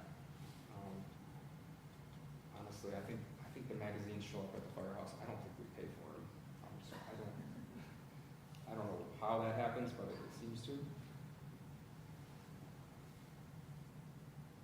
Miscellaneous, so that pays for a purchase agreement of $36,000 annually for our air packs. And then just a little bit of extra is in that for contingency. And we're gonna cut that 1,000. The retirement sick leave payment, the last line is contractual, can't change that. Questions here? Thank you.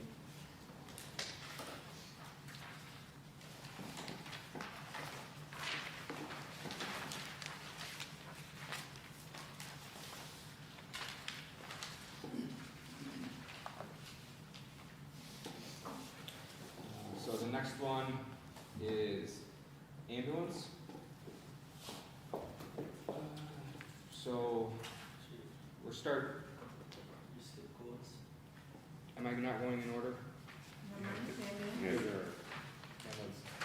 I'm not going in order Okay. for you. Just checking. It was like for our sheets you Yeah. are. So ambulance, looking at the second line down, medical direction, $11,000. This is a contracted service we pay Cattaraugus County for access to their two on-staff medical directors. They provide us a lot of guidance, insight, and protection. Medical supplies and materials, that was one I thought might need to go up next year. But we'll try and do the same as what we did this year. So that's not on the sheet. That's 18,000. Might be that row might be hidden or something in the spreadsheet here. Telephone. That line goes down 200. Repairs to equipment. We're gonna take that one down 10,000. So we entered into a service agreement with a company. They come in and do some of the service, and then if there's anything major that needs to be repaired, we would have to pay for that. I'm fairly confident though we can decrease that a little bit. Billing service. Yes, sir. So right now, the fee for PAV comes out of the revenue line. So Lenz and I talked that should probably be coming out of an expenditure line. Am I explaining that correctly? Yes, so what happened is, if,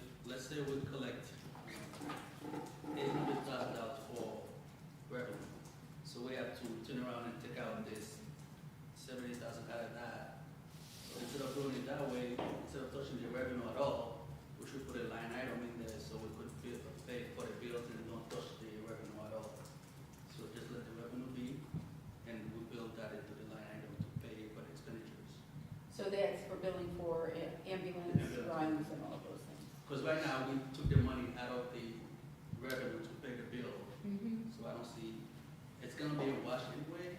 Right, but it should show up. Yeah, it as should a- show up on the expenditure side. As an expenditure, yeah, I would agree.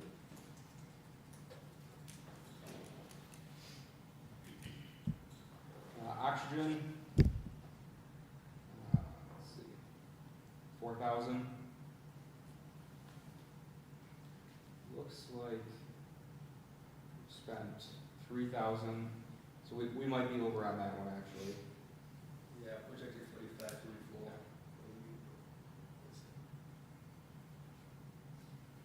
And then the training line isn't on there either, so training, I had 20,000 for training. So we have paramedic students in paramedic class now, and we pay for them, I think it's quarterly. So 2 of the payments come out of the current year budget, and then 2 of the payments come out of next year's budget. What was that 18,000 that you said is not on there either? That is medical supplies, all the stuff that we have in the ambulance and equipment.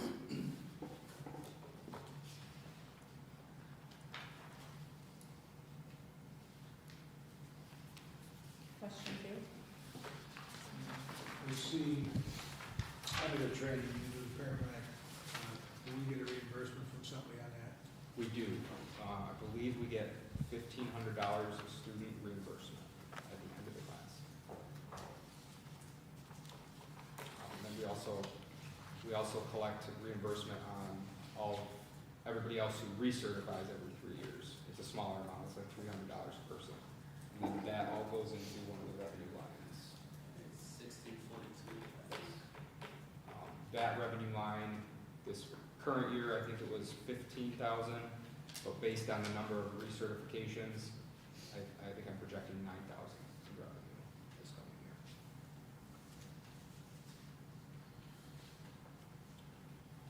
Next up is code enforcement.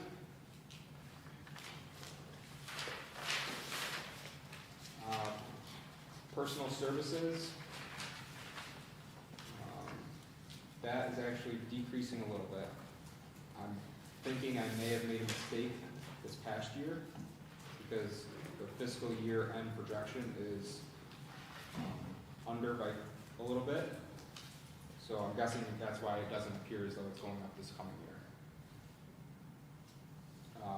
Personal services overtime, we have not had to use it, which is a good thing, but $1,000 buffer in case we have to have a code enforcement officer come in when they're off duty for something emergent, I think is worthwhile. Computer equipment, so this goes to $21,600, and that pays for that extra module that we added onto iWorks. Office supplies and materials, we're gonna decrease that 500 down to 1,000. Uniform and protective clothing, that's 500, we're leaving that alone. Books and manuals, they're thinking that they're gonna have to buy code books possibly this coming year. We've kind of been saying that, but basically they have to buy the books when the state tells them they have to buy the books. So I don't believe we spent anything yet in the current year, but we're gonna budget for it for the upcoming year. So same thing, can we look to do it digital, even if there's a little bit of a higher cost? Because I think they have tablets, if I remember correctly, and it would probably be more efficient to look it up than thumbing through something. I'll ask them. Telephone goes down 750. Printing stays the same at 500.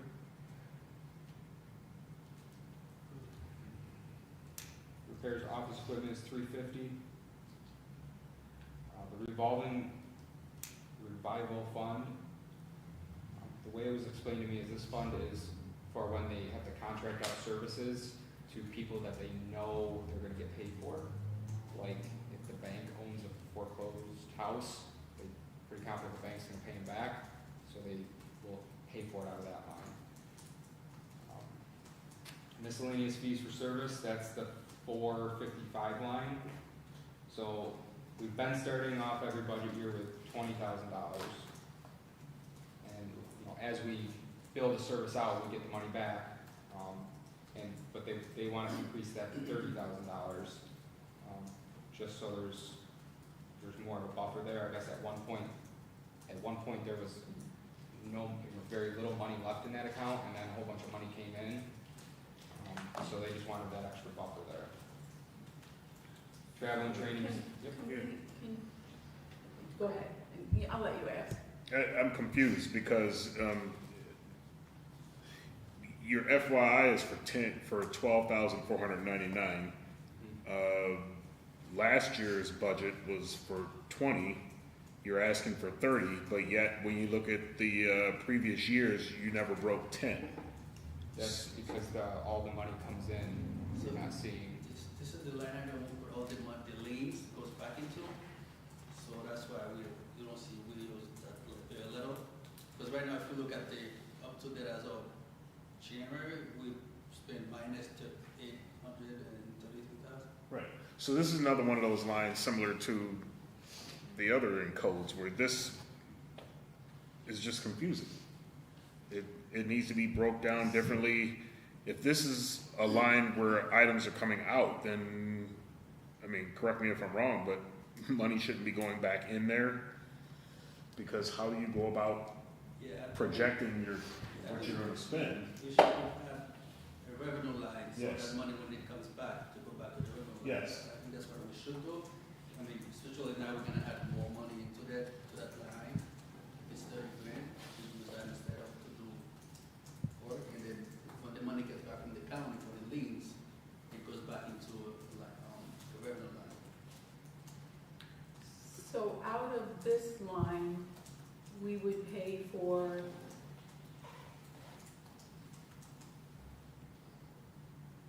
what? So if we needed to contract out with a third-party contractor to go mow, to go clean up garbage, or to go make a building safe, we would pay them to go do the service. We would issue a bill to the owner of the property. If the owner doesn't come in and pay their bill, then we would apply the lien. So, with all that being said, I would say that if we were to separate out and make a new revenue line for it and then keep an expenditure line, they're probably doing $80,000 of work, so, you know, the expenditure side would probably have to go up to 80,000, but then the revenue side that would be bringing in 80,000. Maybe even a little bit more because of the administrative fees. Because it seems like the,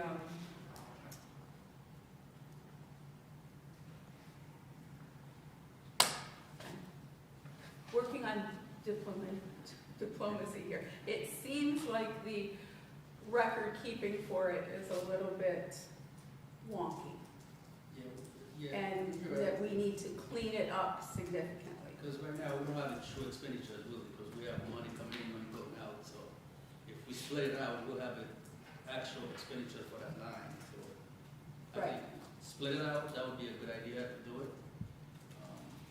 Because we should have actual expenditures Correct, and correct. actual revenue.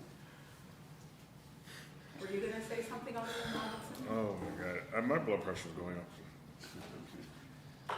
No, Well, according to this fiscal year end, your expenditures are supposed to be 12,500, correct? Am I reading this wrong? You're requesting 20,000 in the budget. And that went up to 30,000, you changed your mind on that, it looks like. Or So- just asked. Well, and I think the issue is that it hasn't been accounted for in a consistent manner is what I'm gathering. Does that sound about right? And that we need to have specific expenditure lines, specific revenue lines that match up with things like fines/fees, liens, those types of things. Am I getting, Alderman Benton? Are you good there? You go for it. No, I was not, had nothing to do with that. I was Okay. gonna ask, where does your vehicle money come from for codes? Vehicle money? Cars? capital funds. Okay. I would be out of the 102 or wherever you guys pull money from, pay for the vehicles. Okay. So I'm gonna go backwards real quick and out of that grass cutting. I know it's probably people don't want to hear this, but quick search says the average is 0.01 to 0.06 of municipality cuts your grass. I'm sitting here wondering, it's not a courtesy for us to come cut your grass every 6 weeks, it should be punitive. I honestly, if the going rate is to pay out 0.02, I don't know why you don't put it at 0.03 for the first offense, and then raise it 0.005 every offense thereafter. And you take that revenue, because you're gonna pay it out at 0.02, and you put it in a capital fund for your vehicle replacement in codes, or I don't care, or something in the capital fund that you're not guaranteed that then you're gonna put that there. I mean, I'm sorry people are gonna get upset, but it's not a courtesy when ideally if you're a scumbag, it's actually cheaper for you to not mow your lawn every 6 weeks and let you come do it for $40. So I'm telling you, I think you should raise that to 0.03 minimally on a first offense and 0.005 every offense thereafter. I can talk to codes and see what they think, and I mean, we can make that a PL, right? Yeah, I just was gonna throw it to you, like, yeah, we can make that a PL, but I don't, you wanna take it back to codes and say, hey, Alderman, you want some, you guys want more money, I don't think you're gonna say no. Right, the contractor's not gonna care. They're gonna get their portion. You're gonna pay out 0.02, which is a Right. fair payout, but again, it's not, this isn't courtesy mowing. Before everybody gets upset about it, if you don't wanna pay it, cut your grass, Get your mow your neighbor lawn. next door to do it. Or otherwise, the city bees move in from last year. Remember the city bees last year, Vern? No road. yeah, I can talk to codes, and Bridget may be able to weigh in on that if that's doable, and we can discuss that.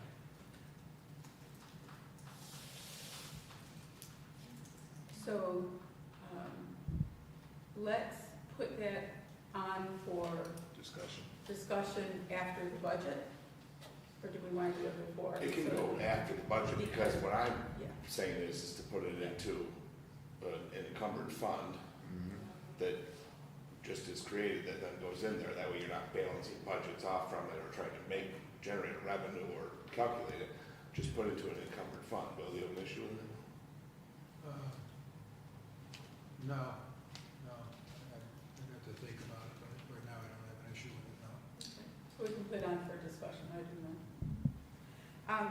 Along the lines of vehicles, so is the gas and everything that goes with it, is that under general also? So, because they have cars and they have vehicles, but there's no line for like fuel or anything. Yeah, that's under, that was under DPW last time. Oh, okay. Gas is for all All vehicles? houses, yeah, Okay. except sewer and water. Those are two different budgets. So your entire fleet's fuel on the DPW side, excluding sewer and water, comes out of this DPW fuel line, right? Yes, and then sewer and water will contribute to the gas and what they use. So, 'cause that comes out of the sewer and the water fund, okay? And so the general fund, you'll have a gas line on for all vehicles, so, including all your fire department, police, and all the city owned vehicles. Okay, I just want to make sure everyone was knowing. The last line for code enforcement is travel and training. So every year they have to go do their annual in-service. It's a 24-hour course. So usually we don't send them all at the same time. It's sporadic throughout the year, so there's coverage in the office, but that's $2,000. No change there. Chief, sorry to stop you for a second. The previous one we were just talking about is cut off on hours. It was 3620 dash or dot. Is that the 455 or is that another number? I'm referring to the miscellaneous fees for service. That's the 455 line. 450, okay, thank you.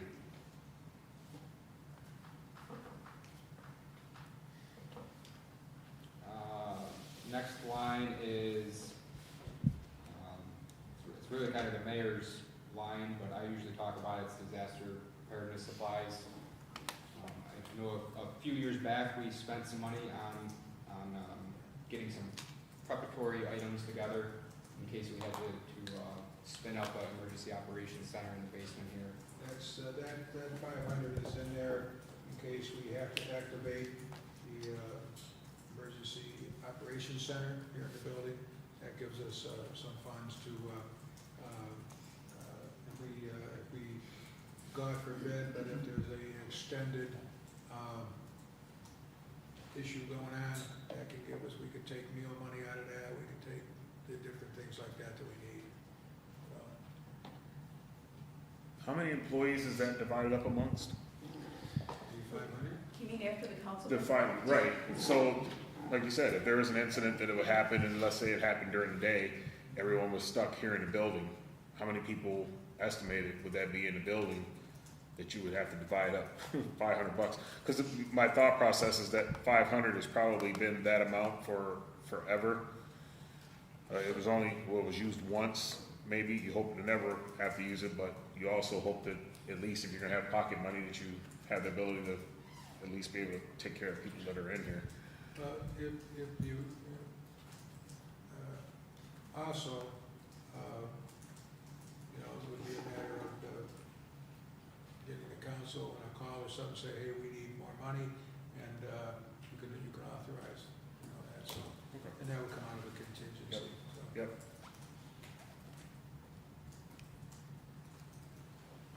If we have a major thing going on, I'm sure everybody's gonna be informed, and, you know, we need different things. Also, the mayor has some emergency powers too, under that too.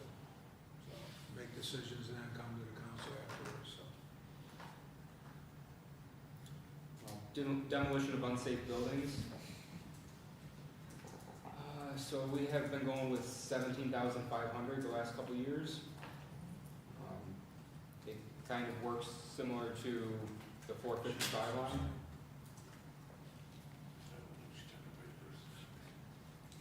So we would pay for the demolition, and then we would hopefully get reimbursement from the homeowner's insurance, which is sometimes challenging. So we were just gonna keep that one the same. So I do have a question, because it looks like, we spent about 3,200. So I think, but we're not encumbering that into a line for like unsafe buildings?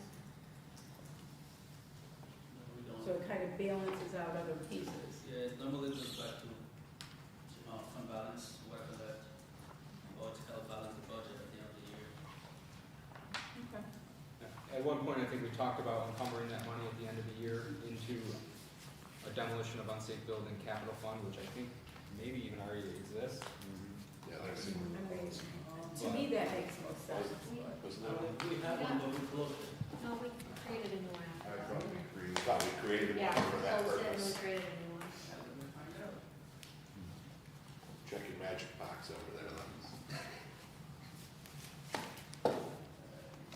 Len's over there like that Muppet.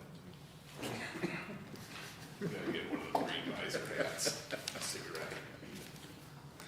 Can't smoke in here. He's got one.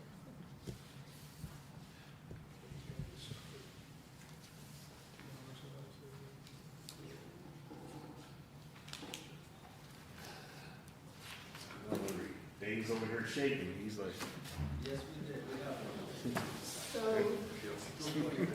244, so I'm okay, you sure? would this not then get encumbered and go into that? Well, so we cannot encumber that, but the council has made a transfer from the general fund to the capital budget. Okay. That be a transfer, PL.